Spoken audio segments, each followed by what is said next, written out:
All right. Welcome everybody to another episode of the Centre Circle podcast. Our Keith's not here, so what episode is this? 65, I want to say. Well, is it 67? 67? This is Keith's job, you know. I know, that's what I'm saying, bruv. How dare He's he one take important holiday? role. And he wants to go on holiday, joker. Let me check. 66, episode okay. 66. The Premiership is back. It hasn't disappointed. So yeah, we're gonna run through the first round of the Premiership games today. Any significant transfer news, and look ahead to the next set of fixtures. Today, joining me is Adrian. How you doing? I'm well, you know, I can't complain. Good. Anything in particular from this weekend so far? For me, this weekend, how Arsenal just kind of look back to normal, or from last season. Slot, you know, his approach, and actually the teams that came up who played yesterday, their approach to the game as well. And it kind of had me looking at certain managers that have in post now, that actually those teams might be looking at them depending on how the teams that got promoted perform. So, i.e. Deitch, Eddie Howe, you know, which is interesting. So just had me thinking about those things as well. But overall, enjoyed what's happened so far. The thing I took away is we've already seen mistakes. Some certain players couldn't get through one game without crazy mistakes. So we'll come to some of those. But yeah, we'll start with Man United Fulham. They played and they kicked off this 24-25 season on Friday nights. Man United, everyone's favourite team to hate. Yeah. You know, there'd been lots of pre-match talk because Ten Hag, I feel sorry for him a little bit because I feel like a lot of what he says gets taken very literally. Yeah. And whilst English is not his first language, I think everyone just has this thing that, you know, he's Dutch, so he speaks good English. Yeah. So when he said, we're not ready for Friday's match, I think you could read between the lines and he was effectively saying, I'm not as ready as I would like. Yeah. I would have preferred to have more time. Certain people have been away, blah, blah, blah. So that created a little thing for a couple of days. Yeah. And then, of course, Fulham had made their big signing, Emile Smith-Rowe. Scored in a couple of friendlies. Yeah. He's their club record signing as well, I think. Yes, he is. So yeah, I think people were waiting to see what Man United we got. If it was same old. What did you think of that game? Well, you know what, I wanted to go back onto that and Erik ten Hag. And I was just thinking that, like, there seems to be a Dutch culture demeanour. Now, if you look at all the Dutch managers that we've had in football, it's literally how they talk, very little emotions, quite candid or quite factual.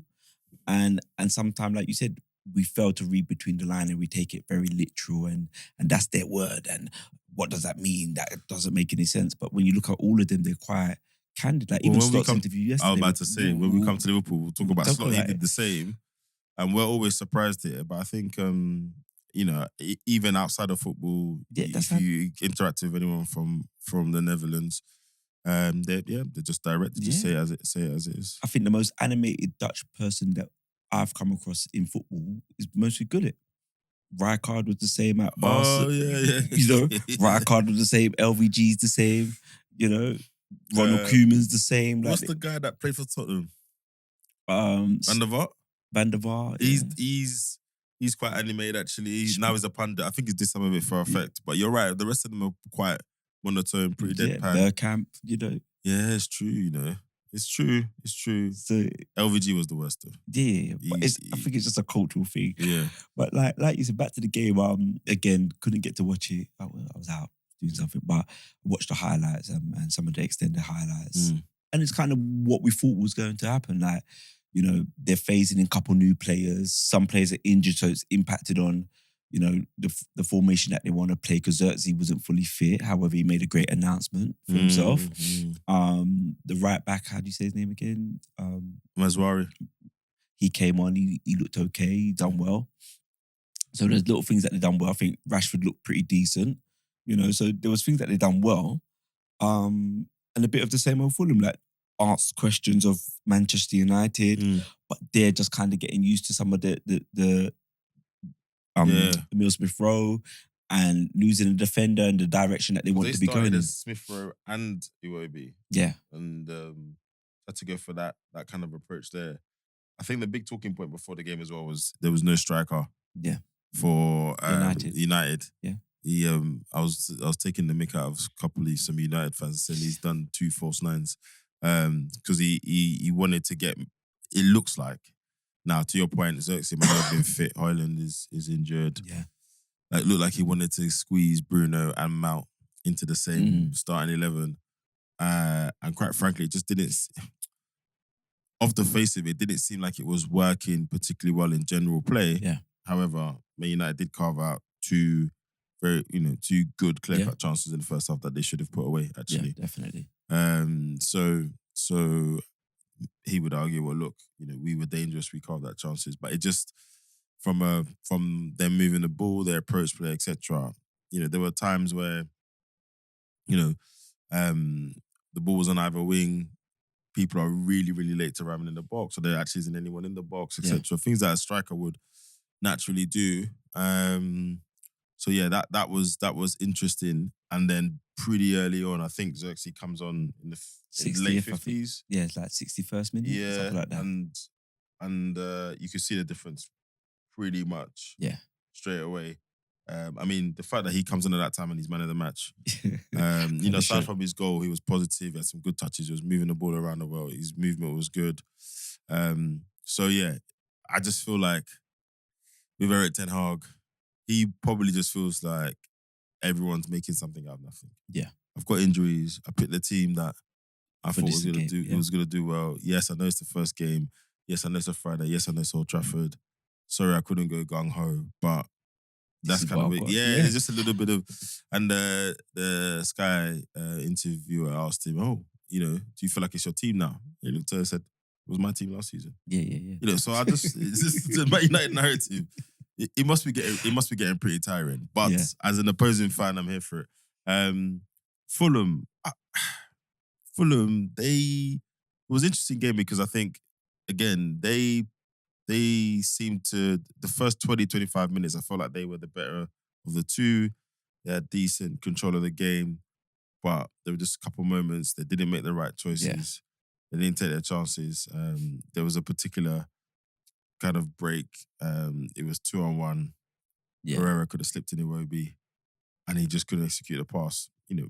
Maguire probably did all right to split them. Yeah.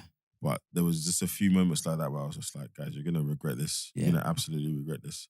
I think Fulham just won, but about in terms of the quality of the overall squad, that's the issue for them. So like you said, they've got a system that works, but then the players that they're putting in the system now, they're not of the next level or the quality that's required to execute, decision makings, the runs, etc. So I think, and to that point, you look at certain players, right? Like, again, with all due respect to all players, but you look at someone like Calvin Bassey, he's okay, but I just feel like, rightly or wrongly, he's always got a mistake in him. That's how I view him. So when he swings his leg and misses the ball for that goal, you just think, it was gonna be you, right? Yeah. You look across, and we talked about this with other teams. You look across squads, and you say, is that the level of player that allows you to move forward or step up? Yeah. And then when you do that all the way through the lineup, through the squad, aggregately, it takes you to a certain place. Do you know what I mean? Traore. We know what he's about, but we know what he's. I don't get it. Why does he still? He just but the runs attributes and then he's doesn't got, do anything at the end. No, but he's got those attributes where he's fast, he's strong, and he will disrupt the team. The problem is he looks good for 2 and bad for 5. And that's the issue with him. So then he ends up becoming the impact sub. He comes on and he just causes havoc for 20, 30 minutes. It's crazy. He's got the technical ability. He just lacks the consistent IQ to be a top performer. Yeah. Hence why he's at Fulham now. Yeah, I mean, Pereira, I think, played well. Smith Rowe. Okay. A friend of mine made a really good point, actually. And he said, Smith Rowe's going to have to make a massive adjustment now because now he plays for a team that isn't going to have the ball most games. Even though they had a lot of the ball the first 20, 25 minutes, they're not going to have a lot of the ball the first game. Most games now. And, You know, so he needs to improve what he does without the ball. Yeah.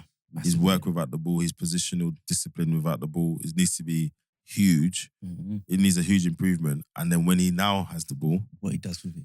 yeah, and who's giving him the ball, who's giving the ball to, again, with all due respect, it's a different level now. And that was one of my things when I was looking at him and saying he was, I remember we've had conversations outside the group where I felt he was at threat of being sold or moved on. And it wasn't because he's not a good player, it's just because Arsenal's gone to another level. And when I was looking at those things of like retaining the ball and choices of passes, is not as consistent as Trossard. Definitely nowhere near Odegaard level. And it's the receiving in tight pockets. And what do you do with it? So like you said, the expectation for him at Fulham and the adjustments in his game that he's going to have to make are going to be quite, that's what everyone's going to be looking for. And what is he going to be for Fulham? Is he going to be a box-to-box or is he going to be the 10? Well, so that's the other question that came out of the conversation I was having with my friends and saying, what position is he? And I said he's a luxury 10. To which everyone was like, what? And I went, no, the luxury wasn't a positive thing. I mean, what I'm saying is a luxury as in... You've got to carry him. And at the moment, you know, he can give you a moment of magic, he can give you a finish in the box. But does he do enough for when you're a team like Fulham who are, you know... going to be fighting relegation. And if you have a good season, you're top 10. Yeah. And if you have a great season, you're Europa, right? So they've bought him to push them on that next step. So how is he going to become that player? I think he's good enough to do it. If he stays fit, he's got a decent coach, they'll figure it out. But it was just interesting to see him in that sort of first game. And I was surprised they played him and Iwobi together, to be honest. I don't know if they could afford to keep doing that. They might need a bit more stability. A special shout out to Tom Kearney, who came on to replace Smith Rowe and just came on and just ran around like a mad person. Yeah. And but that's what he's known for. And I think we forgot that they've lost their holding midfielder, haven't they, as well? Paulinho, bruv. Big miss. That's a big transfer. That's a big miss. Yeah. That is a big miss.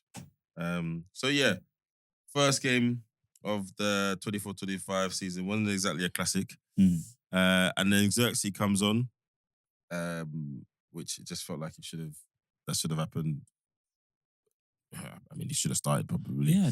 Who knows? Fitness. I don't know. He's been there for a while. So he's been there for a while. So in terms of understanding the system and so.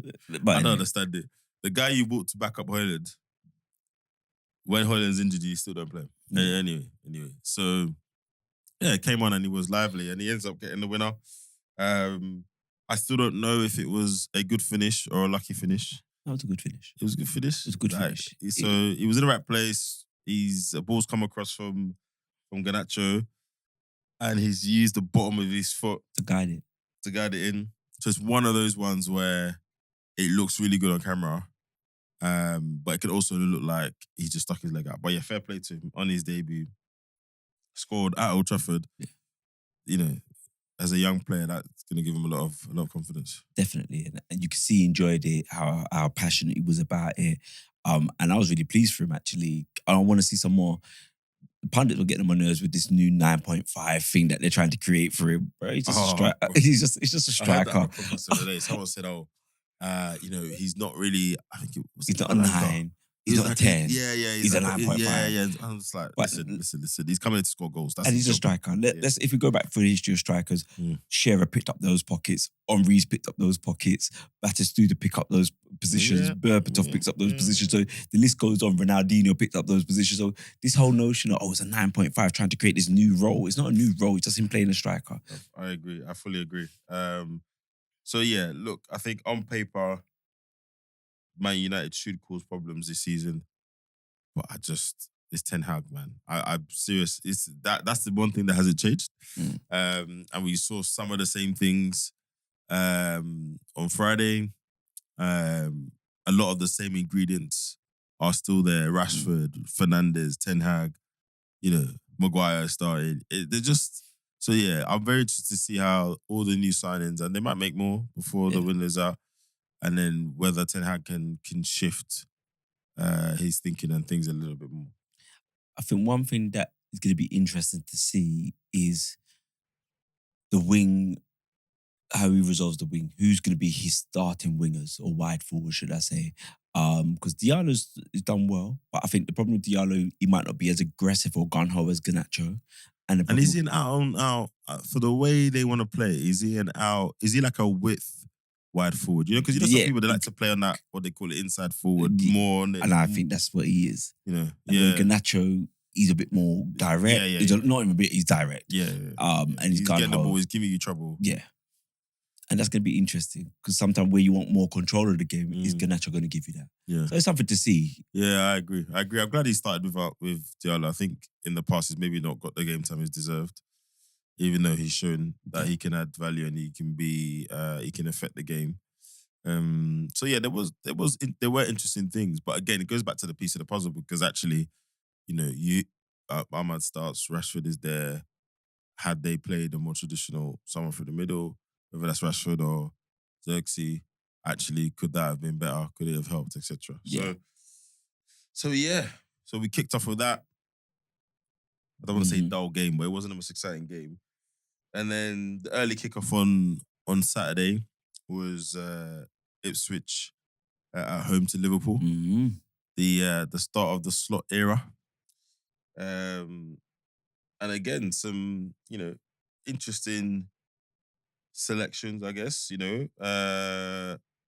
Jarrell Quansah starts instead of Konate, which is something people had been talking about in pre-season because I think he'd started the last few pre-season games. Yeah. And obviously Jota's effectively playing as a striker. But yeah, it's pretty strong. Gravenberch started as well.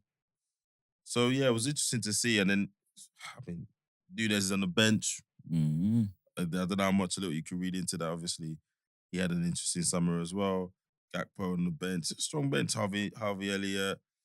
I even forgot about Curtis Jones. So and then Conor Bradley? Yeah, Conor Bradley as well. Tsimikas, I don't even know how he's still there. Endo on the bench as well. Yeah, so it's a solid bench. Yeah, solid bench. And again, I don't think Liverpool were ever in any danger. But to be fair, Ipswich, to the point you made earlier, you know, they've approached the game a certain way. Obviously, their coach has a certain approach. And it wasn't an all plain sailing for Liverpool. No, I think Liverpool didn't even get a shot on target in the first half. And they were quite aggressive in their press, Ipswich. And this is what we were talking about last week in the sense of these new managers, they come with a system and a structure that they believe in and they're going to invest in it. And remember in the summer, McKenna was talked about for the United job as a potential replacement for Eric Ten Hag. And didn't Chelsea go for him? Chelsea went for him before they landed on Maresca, no? Or someone in the Prem went for him and he turned it down. And he decided I'm pretty sure it was Chelsea, yeah. And he decided to stay at Ipswich to get a bit of more learning and understanding of the league, which I think was a good call because it's a win-win for him. He's not going to lose in that situation. But Ipswich, and from like watching clips and listening to group chats and stuff like that, everyone was like, wow, like Ipswich's structure is really giving us a bit of problems. Hence what made Slot made the change at half time to go to win more one-on-one duels, which again, that's a sign of an aggressive, a winning mentality manager. He's not here for the sentiments of, oh, well, let's see how it goes for the next 10 minutes before I make the change. He just said, nah, bro, you're not working. This is what I need right now. And Quansah's young. He's going to come back from it. Well, and I think it depends how you frame it, right? So those are the kind of things, it depends how you frame it. Because to be fair, he almost caught himself because he said, why he made the change was we were losing too many duels. Yeah. And he was at pace to say it wasn't Quansah losing all the duels, right? Altogether, we were losing too many duels. Yeah. So actually in that area, that just allowed, the team Konate to win a lot of the aerial battles. So if you frame it as, look, there's an overall problem in your particular area, I need to do something about it now, and I'm going to do something about it in the other areas sooner. Yeah. Yes, no one wants to get dragged at half time. Yeah. I think it depends how you frame it. And I think it's a cultural thing, ain't it? Like, we've been brought up to be like, you get dragged at half time, you had an awful half. And that's not necessarily true. Even the fact that we call it dragged. There you go. So, but again, Salah stepped up, didn't he? I mean, he's relentless. I think someone posted in us that in one of our groups, he's had 300 goals and got assists, involvements in 350 games. I mean, that is ridiculous, absolutely ridiculous. But yeah, goal and assist for Salah. That front line, that kind of Jota, Salah, Diaz front line. I'm not saying he's trying to recreate what we had before, but with Jota not being a traditional kind of striker, it's an easy comparison to make. 9.5. I think, yeah, exactly. I think it will work differently, but I guess the foundation is still the same, right? In those areas, they will be fluid, they'll interlink, and then their quality will see them through in terms of movement, etc. I think how they do it will be very different to Firmino, Mane, Salah, but yeah. And for me, I think one to watch out for in that Liverpool system for me is Gakpo, because I think towards the end of the season he looked like he started to find his feet. I'm not a fan, bro. I know you're not a fan, but even in the Euros, wasn't he second top goal scorer or top goal scorer in the Euros? Yeah. So it's not that I'm not a fan. I guess I just don't see it. I don't see what's special about him, right? Do you see what I mean? That's all. Yeah, I hear that. That's all it is. But it's like I said, it was real. The system that Slot is implementing was really interesting to watch. The movement, the build up, and what they were doing, and the inversion from the fullbacks. It was really good to watch, and then to switch it up to go direct when they needed to. And I think that's how the second goal came. Well, I think, that's how the second goal came. VVD hit a diag to Salah. Yeah. And Salah knocked it down for Szoboszlai, and then he fed him back in, and then it was a toe poke in. Yeah. But what I did enjoy from Ipswich was that they all were fighting to the end. They, The press was aggressive. They were aggressive. Even the blocks when I think Liverpool started getting a bit more of the ball, when Walton made 2 saves, the keeper made 2 saves, and I think the defender threw himself on the line to block it. So I think they're in it to fight and give a good show of themselves. So yeah. Yeah, it's interesting. I've heard a lot of talk about, Slot's approach is a lot less calmer, it's a lot less intense, etc. Let's see how that plays out. Because I just think, maybe without the ball, maybe that's what people are referring to. Maybe he won't be as crazy with, the gegenpress as they used to call it. And Klopp even moved away from that a little bit later on. But the intensity of the Premier and the Champions League, it is what it is, right? So that's it. How much, maybe it's in the training, I don't know, but I'm not sure how tangible this more relaxed approach will actually be. I'm not sure that's a real thing. I agree. I think it's the word. I don't think that's the correct wording. I think a slower build up, a more controlled build up. I think that's a better wording than more patient. Yeah. But not relaxed. Yeah. Because like I said, that substitution was very like committed. It was, very forward thinking. I'm not getting what I need right now. Yeah. And he was talking about getting the best out of the key players, and he's saying what was happening because we weren't winning the duels. I weren't able to get Salah behind the defender. That's one-on-one with the defender, and that's what he was highlighting. So fair enough. So I think it's a couple of takeaways for me then. One, not is that Constance chance, but is that going to signal actually he might just start with Konate from now on and then lead Konsa in? Discuss. I think I think this is the season for him to kind of impose himself. This is his second season, right? Yeah. Yeah. So again, always give people not always, but I think you can give people the benefit of the doubt in their first Premier League season, right? So he needs to, let's see how he comes along. McAllister's not his first, he's not his second season in the Prem, but again, how does Slot use him, and is he going to use him as an actual 10 this season? Is he going to be more of a 6 again? And can Salah do it yet again another season? He just keeps going. He just keeps going and keeps going. Interested to see what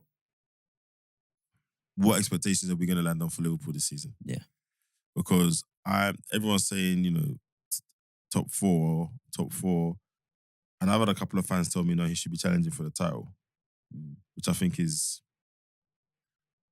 harsh. Yeah, no, I agree. I think it's harsh. I think top 4, and if he challenges for the title, fine, but I don't think they've made the type of reinforcements to overcome the gap last season. Yeah, and I agree with that. And I think even though the midfield is better, when you look at them as an individual, Gravenberch, he's tidy, but you can easily see him becoming a squad player if they make a signing of a better midfielder signing. If hypothetically, if they sign Zubimendi, Gravenberch would be on the bench, you know. Yeah. So it's those type of things there, you know, question marks over Jota's fitness that prevents them. You know, we don't know what he's doing with Nunes. Robertson's another year older. Yeah. Yeah, people saying Trent's head's turned a little bit. Yeah, there's been the whole Real Madrid thing. So there's things that he's battling with that the squad's good enough for top four. Yep. But to be genuine title contenders, I don't think he's made enough signings. Yeah. And the system hasn't been implemented long enough to see the fruition of that, you know. Yeah. No, fair enough. All right. Moving on to Arsenal. They were at home to Wolves. Starting their season at the Emirates. Again, you know, second season of challenging City last year and second season of falling just short. I guess everyone is looking, including, you know, of course, if Arsenal fans, can it be maintained for a third season? Can they go on better? And I think the way to describe this game by and large is, you know, it's kind of business as usual. Yeah. Went 1-0 up in the 25th minute. Kai Havertz header from a Bukayo Saka cross. Great cross, actually. Yeah. Absolutely great cross. And then Saka himself scores a pretty typical goal cutting in from the right. Finishing near post as opposed to far post, which I've not seen him do that often, if at all, actually. Yeah. So yeah, it never seemed in any danger. Wolves are okay, but didn't really seem to threaten much. I never at any point felt like one really good chance and Raya stepped up and made a good save from the header. Yes. And then there was one where we made a mistake and the guy, fortunately for us, just gave it back to him in his attempt. But again, like, so a team's always gonna have a spell. Yeah. And it's how you manage the spell, how you get out of that spell. And we got out of the spell without conceding, and then we just grew in confidence to score the second goal to go on to win the game. But like you said, business as usual. Do you read anything into the lineup? So there was lots of talk before. You know, obviously Jesus has done a lot of talking preseason about being fit, having a full preseason. He had a lot of injuries last year. He was paying for most of it.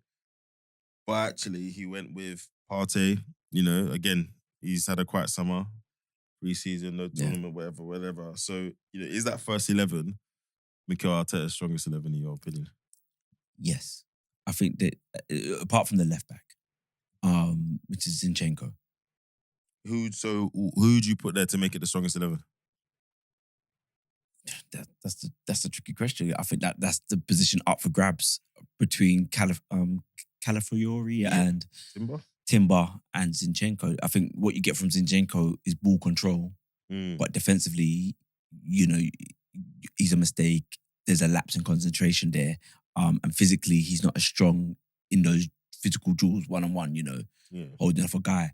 And then I think the left wing forward's going to be that changeable. They're just going to be between him and Martinelli and Trossard, and maybe Jesus is getting in there. I think he can't afford now to go Jesus up front, just based on Kai. One, the Kai double pivot thing, double 8-10 thing didn't work. Yeah, true. And two, Kai, since he's gone as the central striker, what is it, like 18 or 19 GA and assists, including the friendlies.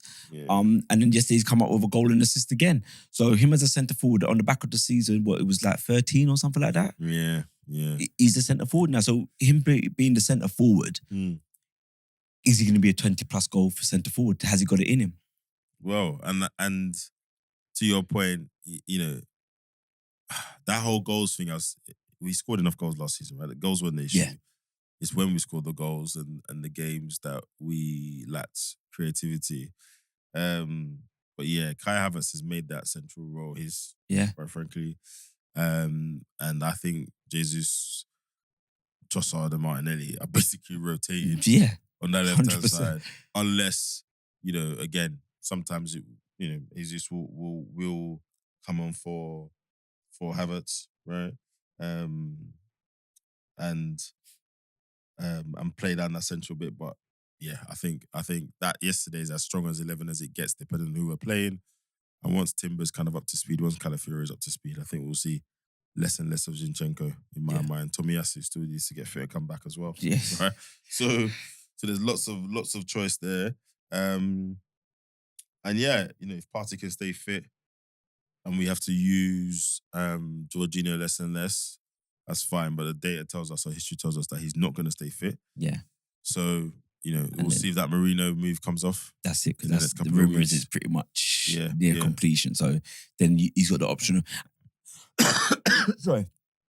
And then he's got the option of what he does, what he's built, guys that can play dual positions.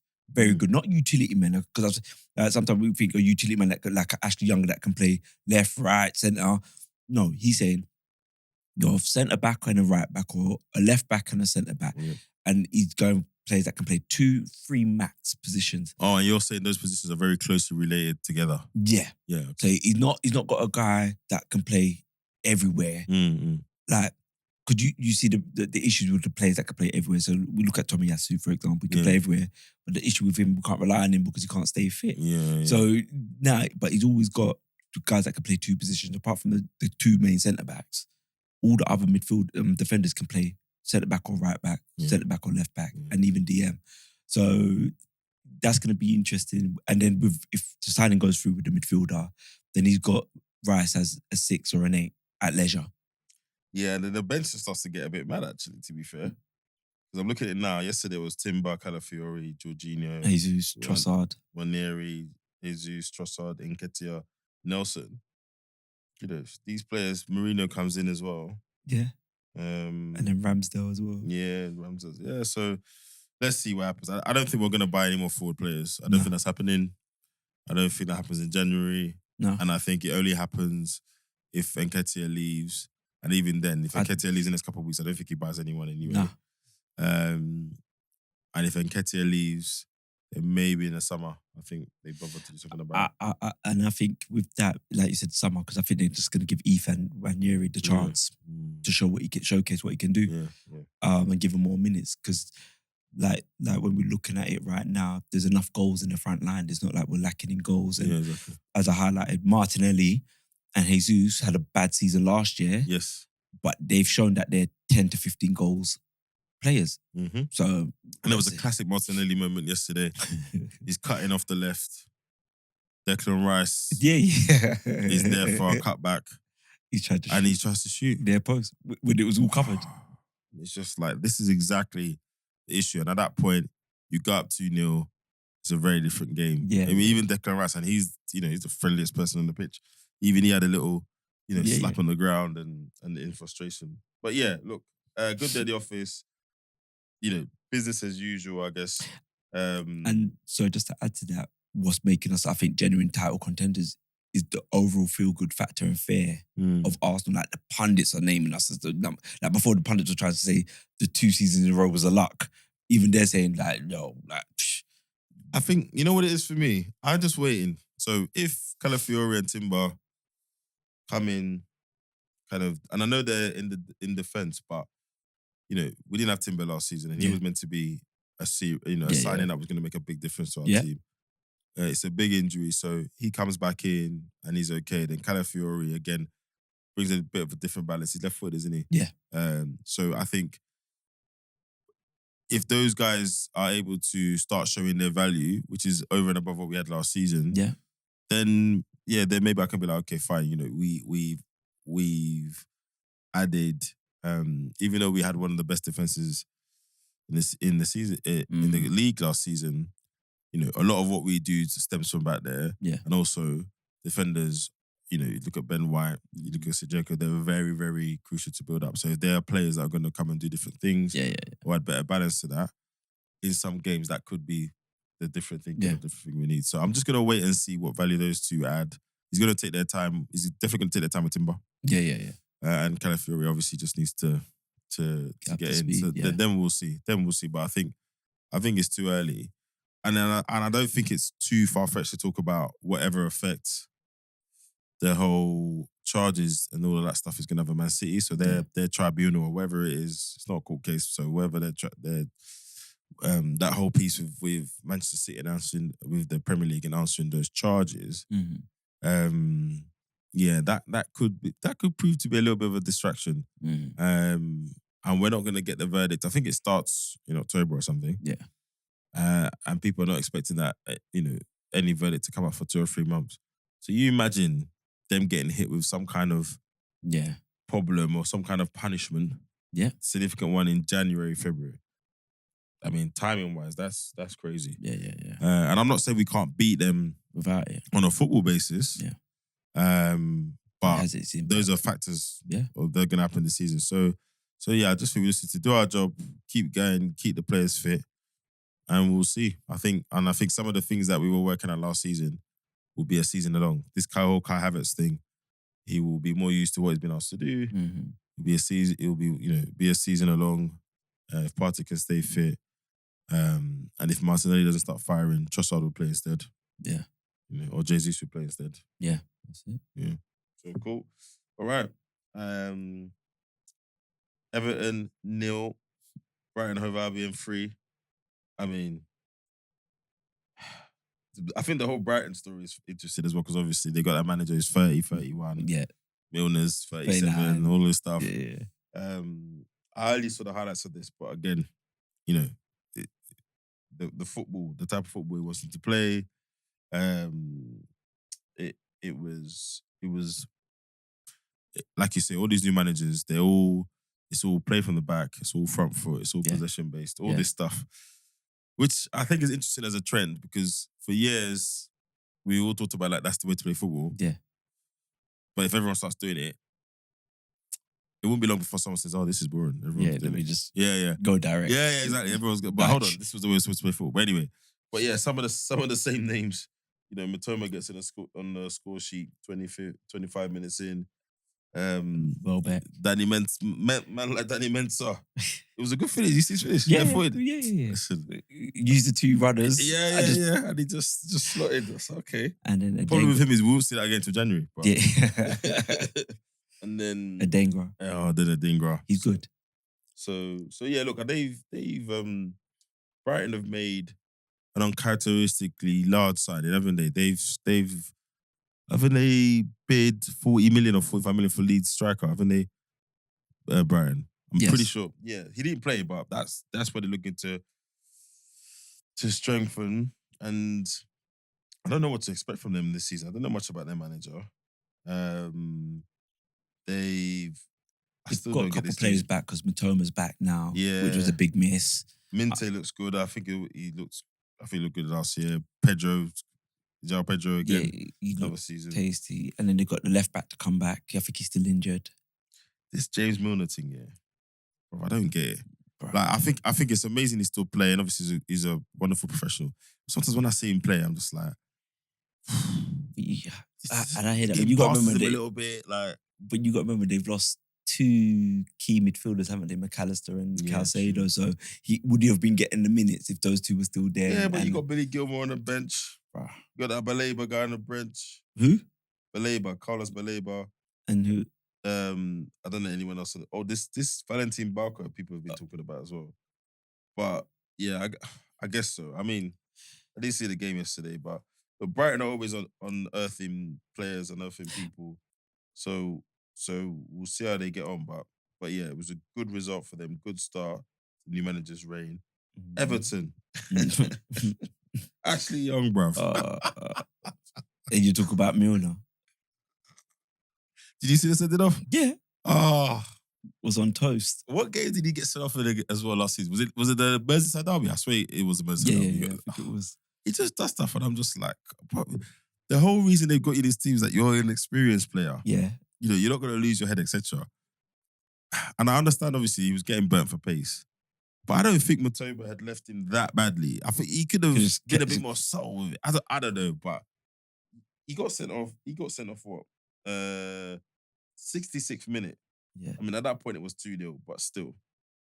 You're not helping the team out, mate. But look at this lineup. Michael Keane, Tarkowski, Ashley Young, and Mikalenko. That's their starting back four. Where was Braithwaite? Was he injured or on the bench? He's not in the squad, mate. Oh. Not in the squad. To see. Is that something else? So that's your starting back four. Even if Braithwaite was playing, it would have been Michael Keane, right? So Yeah. so it would have been Tarkowski, Brad. I mean, why is Ashley Younger starting right back? Yeah. In the Prem. But they No still got disrespect Seamus to him, Coleman, bro. haven't they? Hmm?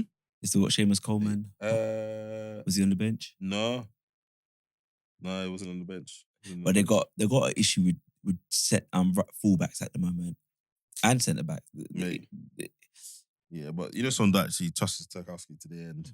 Good old Then British. midfield, Bat McNeil, okay, decent. Again, Harrison, Corey, 1 season older. How old is he actually? Must be He's getting on 28, now. 29. He's 39. Huh? Sorry, 31. I was like, what? So you said 29, I was like, yes, Yeah. he's 31. Idrissa Gay. He's old. And then they started a youngster, I can't even say Irabunum. Oh, yeah. Yeah, Tim. So he's a youngster. How old is he? This one. 21. But again, you just look at this lineup, you're just like, they're looking at a tough season, bro. Yeah. They're looking at tough season. Then they had a penalty denied. Yeah, I don't know. I mean, they got a new stadium stuff going. I mean, Calvert-Lewin was back, but again, he's another one. He's living off a rep that I don't think he's been able to maintain or sustain. The one season where he had a good form. Yeah, And then you look on their bench and you just think there's not enough there. There's nothing there. That Beto guy they brought from Portugal, okay, he works hard and stuff, but he's not exactly a killer. And you know my views on Neil Maupay. Like, all he's good at is annoying the opposition. So it just looks. Again, there's 2 weeks left. They could sign some players, but it looks like it's going to be tough for them. And they got, and you know, they might be going to a new stadium in the championship, right? Yeah, I just look at them and it's just been poor investment, poor infrastructure. Because some of the signings they made, the money that they wasted on some of the players is a crime. You know, when we look at it's a crime. I'm not going to put it the other way. It's a crime, man. Well, you're spending 35 mil on Iwobi, and how much was it? Was it nearly 20 something for Theo Walcott? The worst one was Sigurdsson, bro. You know, so that was 50 million. Yeah, they paid for him. And this is it. And then like they're holding on to Calvert-Lewin because of his attributes and that one good season. But actually, when you check it out, his career overall. And my thing is, people talk about budget, but again, there are teams who have put in a structure, and put in a process that allows them to find the quality players or good players within a certain budget. Yeah. There's no reason why just because you're Everton, you have to be going out and spending extra. Well, Brantwaite was it's a good player, it's a good signing. They need to sort it out. I don't see how many more cycles they can get away with this in the Premiership. Yeah, and I think that's where they are right now. They're at that tipping point, right? Like they perform well because they were saying, "Oh, without the points deduction, Brighton would have been on the same points." No, Everton would have been on the same points as Brighton last season. Fair, which is fair, but we've seen that before where teams have papered over cracks. And the crisis mode has carried them. The crisis, and when I look at them, I'm saying the overall quality, and you're not investing in better quality players, and you haven't got a bunch of academy players coming through. That's going to be really positive for you, you know. So yeah, I think it's another hard season for Everton. Yeah, I agree. Brighton's a bit of an unknown. We don't know what their manager's saying. You think that striker's coming in, so it's almost with Brighton, you're not going to know a lot of their players.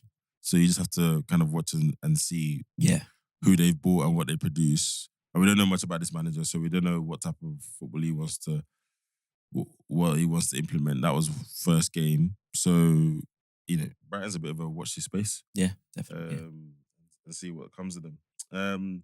Newcastle, Southampton. Another red card. Another red card, man. I don't know what's going on. Slightly embarrassing from Brereton Diaz. Did you see the red card? Oh, yeah. It's one of these ones where VAR, you got to help the ref out there. Even when you watch it back, they've both moved towards each other. Yeah. It's not like he struck him or anything. Yeah. So, for those of you that haven't seen the game, some handbags between Fabian Schär and Brereton Diaz. And as footballers do, they square up. They've moved their heads towards each other. And Brereton Diaz has hit the deck like Mike Tyson, just punched him in the face. Done a bit of rolling around. Refs giving Shaw a straight red. VAR didn't think it was an obvious error. So Newcastle played Quite early. Well, he got sent off on the 28th minute. Yeah. So they played 60 minutes of the game. Plus stoppage time. Plus Remember? stoppage, yeah. So 64. So you're 66, talking about 70 something, most of the 70 odd minutes without 66 minutes or so. all the commotion. With 10 men, which again is silly for him to do, but the rest got to do better and see through that. And Southampton, they lost 1-0, and you could say, well, they couldn't beat a 10-man Newcastle. Keith was saying, well, they could even beat 10-man Newcastle. I said, well, we know often it's harder to play against 10 men sometimes. Yeah. And two, they lost. It's not like Newcastle were peppering them. They lost because of a mistake. Yeah. I don't know what the keeper was doing. Yeah. I don't know who he was passing to. I don't know if he just got nervous. But Southampton's keeper has McCarthy. They're trying to do this play out from the back business. He's passed it out to the left back. Got the ball back from the left back. I'm like, okay, everything's fine. Yeah. He's going to go long now. He just passed it between two players. And then he's done a through ball. Yeah, he's done a through ball in his box. Straight to his sack. And to be fair, Joe Linton still has some work to do. But he's received the ball kind of in the middle of the box, in the middle of the goal, and put it bottom left-hand corner. But apart from that, Newcastle had chances, but it wasn't a rout. It could easily have gone the wrong way. So I think, again, they got a certain type of approach. Do they have the players for it? I think they're going to be fighting.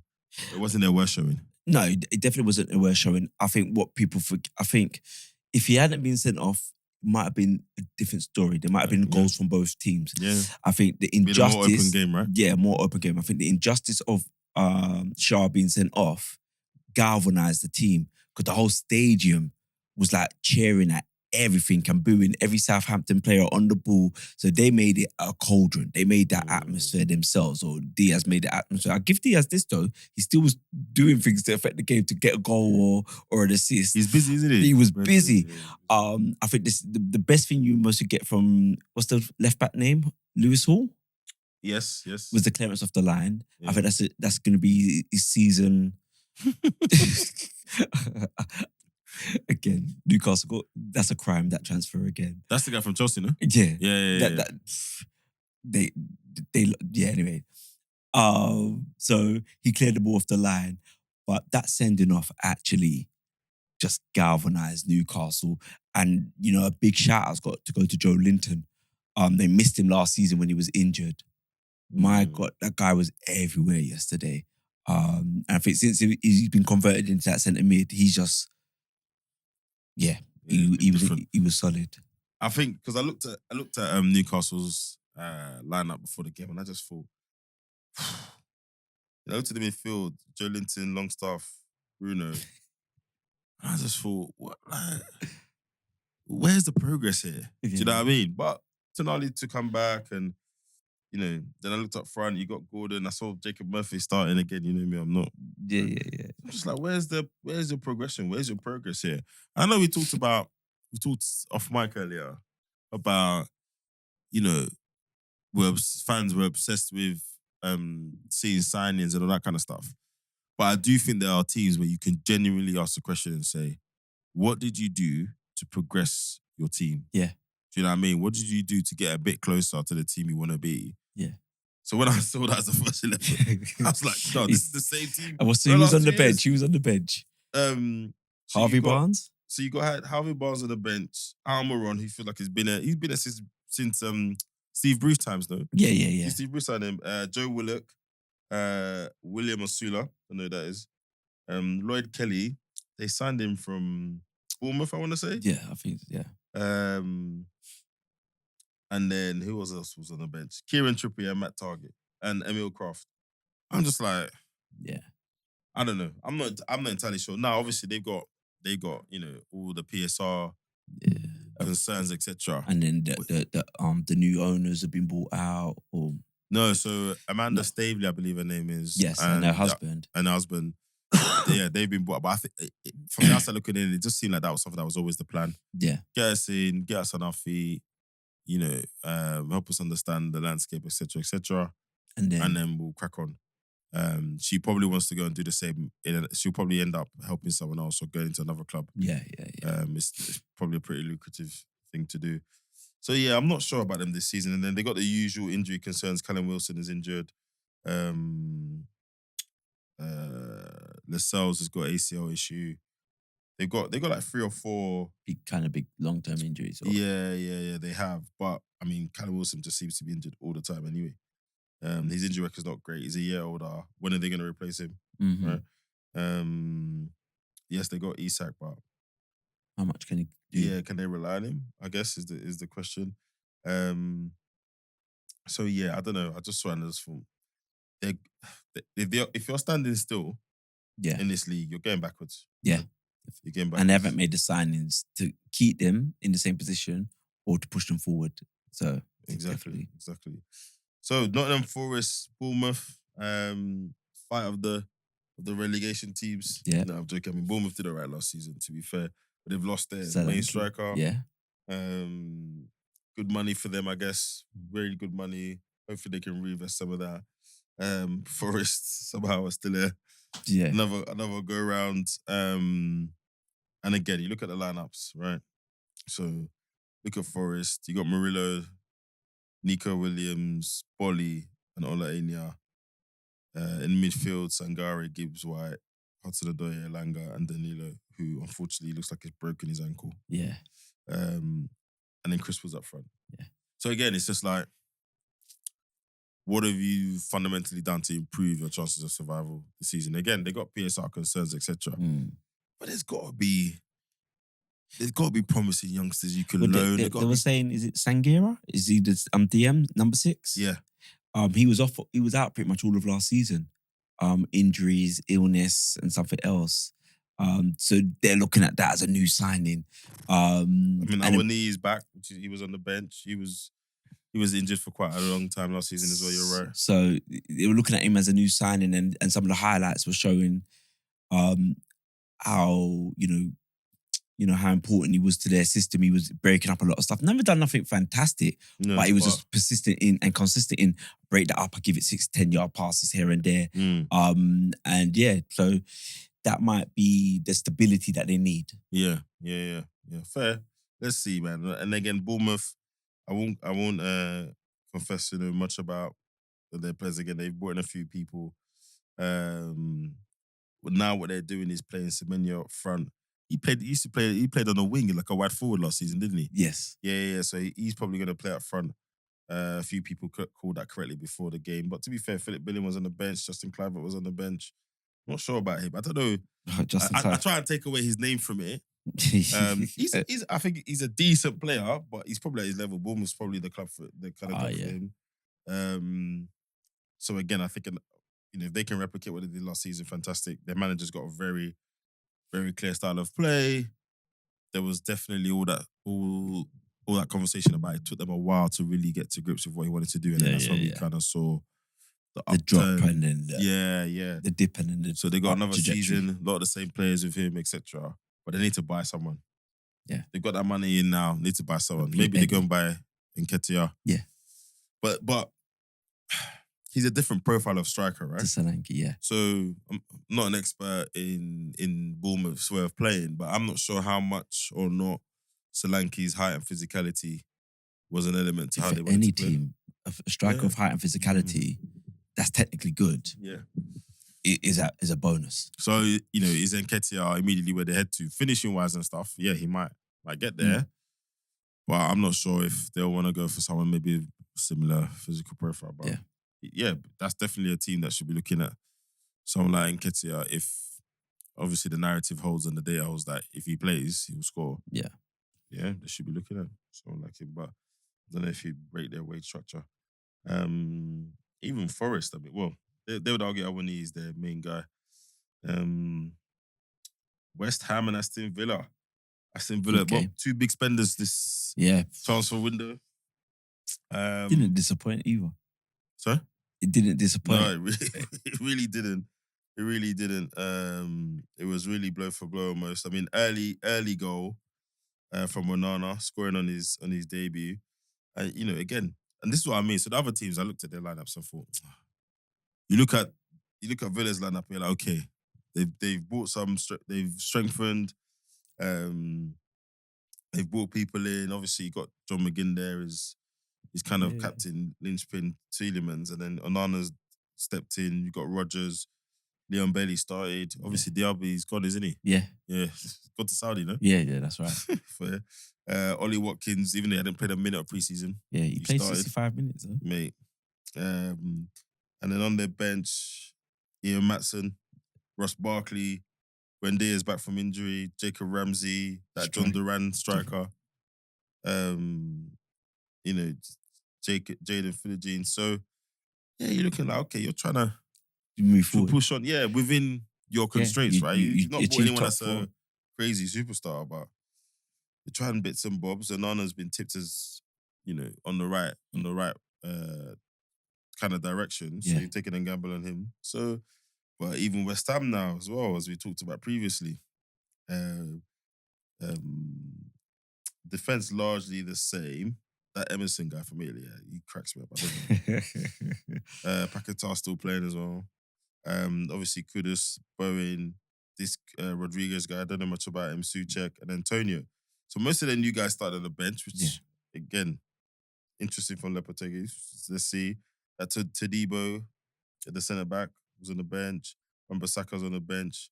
He's so new that I haven't even got a picture of him in the West Ham kit. Yeah. He's listed on the bench in the Man United kit. I saw that. James Somerville was on the bench. Phil Krug was on the bench. So they made some signings. So yeah, it was an interesting game. I think in the end, better team won. I think. Yeah. Watching it, Villa were typical Villa, kind of, positive. And maybe that's why he just started Ollie Watkins, because he's saying the system. You know the system. Yeah. So let me get the maximum amount of you, because you know the system, how to play it, and then I bring on the others. Exactly. And I think that worked. There's no better preseason than playing a Prem game, bro. Do you know what I mean? And it's not like he played loads in the Euros for him to be mad tired or anything. So actually, and then he would have trained all the way through the Euros, had a couple of weeks off. So it's fair. I think great for Nana to get a goal on his debut. This John Duran guy, I don't know much about property, him. Though, isn't he? Huh? He seems to be hot property. A few teams are looking at him. Yeah, so I don't know much about him. I've not seen him play much, and his stats don't scream that he's anything special. So I think it's definitely one of those ones where you have to watch him. A few people have said they think he's very, very good. Is he Colombian, right? Yeah, Colombian. I think Colombian's got a little batch coming through, because Watford's got a Colombian winger, Saar. I think, is it Saar? But Watford's got a winger at the moment who's Colombian, and he plays for Colombia. Yeah, and he's. But they just did really well in the Copa America, didn't they? Yeah, got to the final, but boy, Argentina were a bit too much for them. James Rodriguez made a little comeback. Yeah. So yeah, I've not seen him play, but before yesterday's game, Emery came out and kind of said, look, you just need to be patient, right? Because there was talk about him leaving and going elsewhere to play. He said, you just got to be patient. And he comes on yesterday and he scores. So it's going to be interesting to see how much game time he gets this season, but it's hard.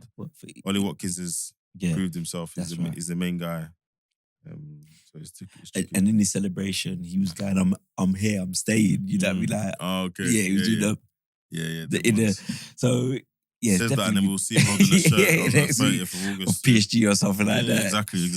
Exactly. And then I guess for West Ham, look, Lopetegui's not been there long. But it was all their signings that's linked up, didn't? No, was it Martin? Who linked up for the second goal? I think it was Martin laid it in. And then Ramsey got the assist. Yeah, that's it, Ramsey. Yeah, but Martin came on with the width. Yeah, I like Martin. When I saw him in, I think it was Chelsea's preseason last season, I said, remember I said, this guy's good. And then he went to Dortmund, did all right. So, yeah, looking to see much more of him this season. And I guess West Ham, look, man, I've got a lot of time for Mikel Antonio, but bruv, they just got to start phasing out some of these, man. They have to, surely. Definitely, 100%. But for me, it was Fulcrum that guy. And the answer for me is... That's a slightly straight-sided, I'll be honest. Is a no. But then... Well, he's a level above Antonio, though. is it much? And again, it's the system. And like Antonio's played with Kudos all last season, Bo and all that. So he knows how those guys play. And in training, my guy came in last 2 weeks? Yeah, so he was never going to start. He was never going to start. And I think that signing is interesting. But as we were saying... even to that point that you signed him so late, I guess in phasing out someone like Antonio, you make that signing a bit early in the summer. Maybe you go with someone that's a bit more young and up and coming, etc. Well, full crew's got pedigree, right? Champions League, played for Dortmund, did well for Germany at the Euros, so he's got pedigree. He's definitely got pedigree over and above what they got today. Yeah. So there's that, and obviously they brought in Max Kilman as well. So they're doing it slowly, but they need to do it quicker, bro. Yeah. Because they got a really good nucleus. You got Jared Bowen, you got Kudus. Packetoff, as long as he's here, we don't know what that band's gonna. Oh yeah, when that kicks in, that's problems for them.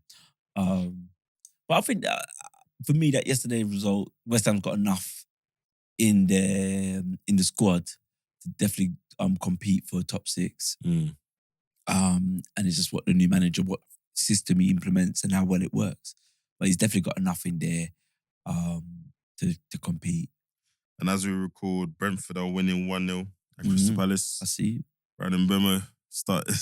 Good player. Yeah, should be in some people's fantasy team. It should be in mine, but I put Whistler in. Yeah. I wasn't sure. Some of these players, you just got to wait and see what they did. Yeah. They're not, with all due respect, there's a reason why you're at Brentford, in it. If you could do that every season, you would be at Brentford. But I think even if you check his numbers are consistently there, Yeah, I need to check it out. And he's another one, I think, I was watching play and I'm like, there's teams that could do with you. There's teams that could do with him. I think if he never got injured last season, I think there would have been teams sniffing around him this season. I think that what was it? I'm sure was it ACL or the Achilles? It was ankle, I want to say. I think it was something with the ankles. I think teams would have looked at him, but I think if you look at him historically, I think he's consistently getting 12 GA a season. I mean, Everton, have a look, mate. Do you know what I mean? There's teams that could do, but to be fair, Tottenham, he's better than Werner. So yeah, true. Tottenham, yeah. Worcester as well. Worcester's not bad. Yeah, his journey's been interesting as well. He's been around, but again, last season he turned up some good performances as well. Well, when Tony was banned, he stepped up. He stepped up. So yeah, I think much is expected of Crystal Palace. And Tony didn't start, did he? Tony hasn't started, has he? He's not in the squad. Yeah. No. Apparently, there's interest from Saudi. I mean, if he goes to Saudi. Well, I say that, but he's what, 28? Yeah. I don't think... You should just wait. I think January someone will take him on a free. Nah, but... As in, if there's no concrete... If there's no deal he likes now, or no one's putting up the money that Brentford want, I genuinely believe in January, as a free, decent Prem teams will want him. Oh yeah, most definitely. Yeah. I think the problem that I'm looking at is Brentford initially was saying we want 80 million for him. Mm-hmm. And then they've dropped it to around the 40 mil, 50 mark. Yeah. And still, Chelsea needs a striker. Tottenham needed a striker. West Ham needs a striker. So there's a number of teams around it. Not even funny, United need a striker with experience. Is there a combination of things then, right? So right now, I don't think I remember a time where every team was worried about financial fair play or PSR, whatever it's called. Everybody's thinking about it. Everyone's moving about it. So the difference between now and signing him up on a pre-contract in effectively 4 months' time, not even 6, in 4 months' time. Yeah. Financially, could be a massive thing in people's thinking. And he's not going to be cheap, right? And when you say it, you're right. When you think about the Chelsea new structure of the long contracts, yes, he doesn't fit that mold. He's not young. Nope. There's no resale value. So actually, us giving you 150k a week contract, that's a hindrance to us, and it moves us away from the model. Because when I'm looking into the whole Chelsea system now, the reason why they're able going under the radar at this moment in time is one, because of a couple of deals they've done off, selling their hotel to the parent company and etc. Yeah. And the girls team to the parent company again at a valuation that might be suspect at like 150 million, but they only make 9 million a year. However, but then the other thing of the contracts that they're doing is allowing them to bypass Yeah, because the way it's spread out, they pay a proportion of that over the year, the contract. And this is it. So then, like, when we look at it, Tony doesn't fit that. No, he doesn't. Because he's 28, what going on 29? We're going to do, give him a contract till he's 39 or 37. Yeah, so... But, I mean, Tottenham have made their bet now. They bought Solanke, so take them out of it. I don't know if Arsenal are in that race come January. I think they'd probably want to buy... They'd rather spend the money and buy someone younger, right? That's what fits Arteta's mold. So maybe a Sesko or Benjamin Sesko or someone like that. Like you said, doubt he goes to Chelsea. But they could make an exception, right? So to your point, actually, we've done all that everywhere else. He's going to be in a free. Give him a 4-year deal, 4 or 5-year deal at a certain level, possibly. Who else would need him at that time? I think Man United may still need him. Yeah. I think he's different to what they've got. So it's interesting. And by the time he signs on the dotted line, he might be 29 at that point. We're just thinking UK, there could be teams abroad. So I don't think he's in any danger. I just think it'd be crazy for him to get to Saudi now. Apart from the money. Money move. Yeah. Money move. But I think if he's got aspirations to carry on kind of in the England mold, etc. Him going back to Newcastle would be a good fit as well. Oh, yes. Just give it to my... Is he going to play? No, but Eddie Howe's played 2 strikers. It's true. That's not a bad shout, actually.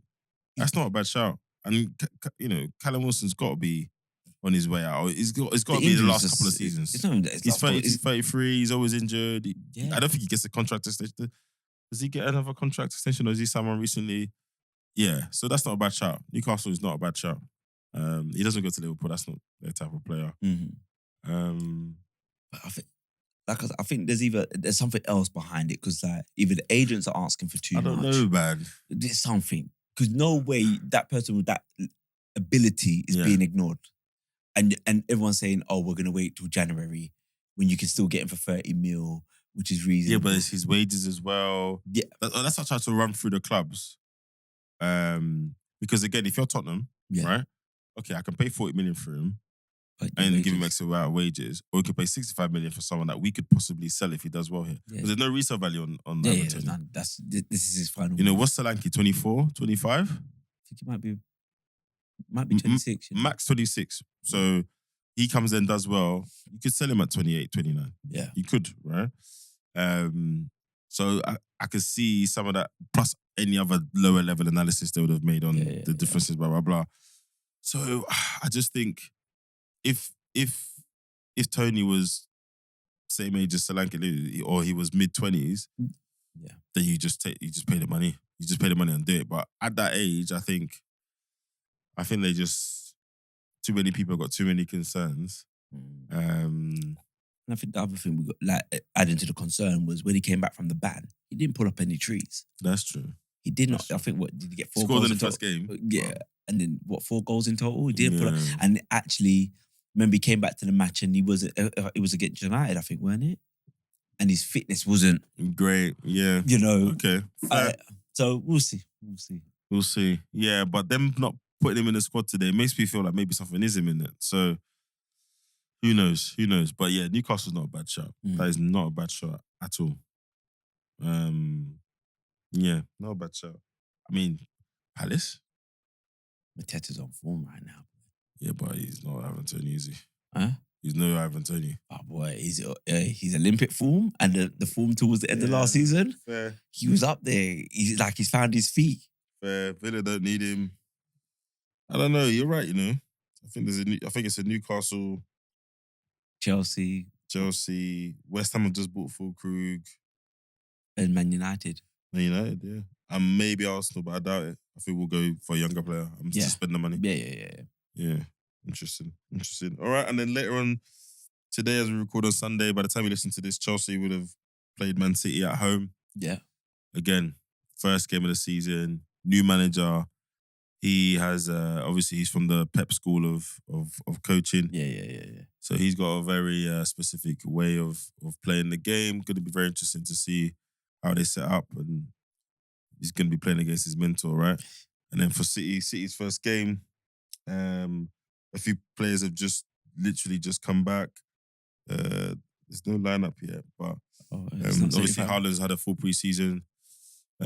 So look, I think on paper you're expecting a City win here, but you just never know. You don't know what Chelsea's going to turn up. But he's already made some interesting. They've already made some interesting decisions, right? So this whole Chalobah thing. Yeah. Even though like you never know the full story, the full details, but that doesn't sound great. Yeah. Making it chain with the under-21s and all that stuff. Then on Friday, I think I saw an interview come out where he said that Ben Chilwell is best off leaving to go in 5 minutes. And I just think that's interesting because, there was a time when Chilwell was the left back. Yeah. Right? They bought him for big money from Leicester.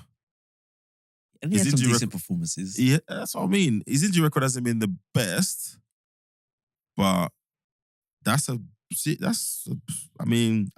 rookie manager, that's a big call. Yeah. Ben Chilwell is probably one of the most experienced. Yeah. And then so who takes him? Yeah. Would you take him? Arsenal? Huh? What, another Kieran Tierney now? Another KT. What? Chilwell's another Kieran Tierney? No way, he could play more ball than Kieran Tierney. What you talk? Look at his injury record. No, injuries. Yeah. Oh, sorry, I think you meant playing style. Oh, no. I was like, whoa. He is better than KT all round as a sorry, footballer. I proper thought, you were comparing playing styles. I'm going to be like, nah, come on, Vince. Okay, fair. Yeah, injury. Yeah. I think the only person got worse injury record than him. I mean, this is not factual. This is me think about is Luke Shaw. No, the right back, Reece James. Oh yeah, yeah. And Luke Shaw. Yeah, bad. I think he's averaging about 17 games a season. So where do we think Chilwell ends up? Newcastle? To be fair, better than Hull, so Newcastle might as well side him. But United should bloody side him. Yeah. If he could stay fit. I mean, does he leave? This could be one of those ones where he's saying it for a fact and then he works really hard. Or, I don't know. But because when he's fit, who's better than him? Who's better than him there? The form that Cucurella showed towards the end and in the Euros, Cucurella looked the part again. Because remember, and it's not that we can say, it was one-off because he showed that form at Brighton. Yeah, so Cucurella has found himself. Whatever Poch done there helped him find himself, and then it just continued at Spain. But Reece James is a big issue. You know what it is with Chelsea? They're going to be around the top 6 because they got enough quality in their squad. Individual qualities, individual excellence in their squad. Yeah. As a cohesive team, and I'm talking about the forward line in terms of quality, I think the centre-backs is their issue and goalkeepers their issue. We got the lineups, have we? Oh, no, we haven't. Yeah. And was it Gaston? Is it Gaston the right back? Gusto, yeah. Gusto. He's good. He's decent. He's solid. And he started improving the more minutes he played. Yeah, Fofana's back. Bruv, do you know how many people that got back? Kepa's back. Fofana's back. Yeah, the memes are killing me at the moment. I've seen like the trains in India where they all like got the exaggeration of everyone sitting on top of the train and sticking out the windows. Yeah. They're like, this is the Chelsea squad arriving at their match. Have you seen the video of them in the gym? About 4 people waiting. You know, like when we're at Pure Gym for the summer. Bro, you know, like we're going Carnival, we say, all right, let's get a little chest swelling. Yeah. And then we're all waiting by, how many reps, bro? Yeah, 2 more reps. How many sets you got? Yeah. Yeah, how many sets? Yeah. So I don't know what's going to happen. I think Nkunku coming back, big deal. Yeah. I say big deal. Adding Pedro Neto is not a joke. Yeah. So he's got all the tools, but to your point, he's got to pick because there's so much stuff off the pitch. I mean, imagine being part of such a big squad.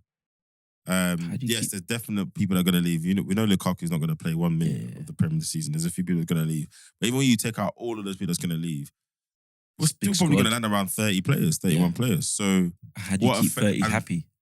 How do you keep 30 players happy? You know, and 30, 31 first team players.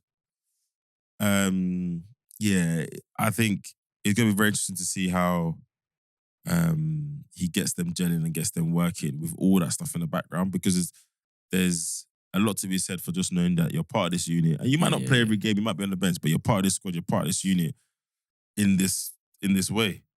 Being part of such a big squad where you genuinely are one of 5 or 6 people that might not even make the matchday squad. Yeah.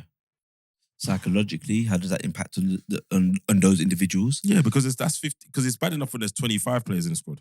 right? And what can you have on the bench now? 8, 7 or 8. Yeah. So there's always 7 people in the matchday squad that don't turn up or don't play. Yeah. Right. So now there could be 12 of you. It's I don't know. We'll see. It's interesting.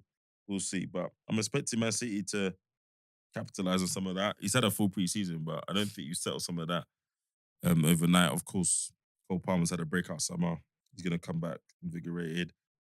You know, I think Raheem Sterling, he did have a great season by his standards last season, but he's still a good player. Nkunku's back. Madueke's looking to push on. Yeah, they've got good players. He just needs to settle at which one of the thousands he's gonna pick. Lavia's fit again. Yeah. He should have just gone to Liverpool, to be honest. Yeah. Caicedo, Gallagher's back from Atletico Madrid. Apparently, that's not happening. Yeah. Bruv, it just... João Felix is supposed to be coming in. Yeah. Waste of money. But... So, Carney Chukwuemeka, he's probably going to loan Mudryk. You got Fernandes. So, let's see what Chelsea turn up. And Enzo Fernandez is vice captain, right? Yep, vice captain. Or captain now because Reece James is injured. Oh, yeah. Is he injured again? Is he back for the squad, Reece James? Nah, he can't be injured. I'm sure he's got... Injured doing what? 1-1 by He didn't go to the Euros because he came back from injury not that much before the Euros. So surely, I hope Eze scored. No, it's Pinnock, Ethan Pinnock. Damn it. Need it for my fantasy points. So yeah, first weekend of the Premiership almost over. Glad to say football's back. And Benz, if you were to round it up, first weekend back, how would you sum it up? What are we scaling it or no? Just enjoyable, like a good taster, a good appetizer. Yeah, I think there's been no surprises. Yeah, no surprises, but a good appetizer in the sense of nothing spectacular, but just satisfying. Yeah, it's been a bit business as usual, which is a little bit boring, to be honest. I'm hoping Chelsea shows something that kind of says, looks like the lineup's out. We're gonna be a bit different, and then we got Leicester Spurs tomorrow, so Monday night 8:00. So everyone's gonna be wanting to have a look at Spurs, their new signing, Mr. Solanke. I think Jed Spence is with the squad this year, so yeah, another year for Ange and all of his mates in the media. So yeah, but so far it's just been business as usual. Yeah, no one's really done anything that we weren't expecting. So, which I hope changes because lots of people have made investments, done what they were doing. So yeah, I hope it gets a little bit more interesting. Apart from when I saw play. Yeah. All right, cool. I think that's it for this week. We will see you next time. All right, see you later. Peace.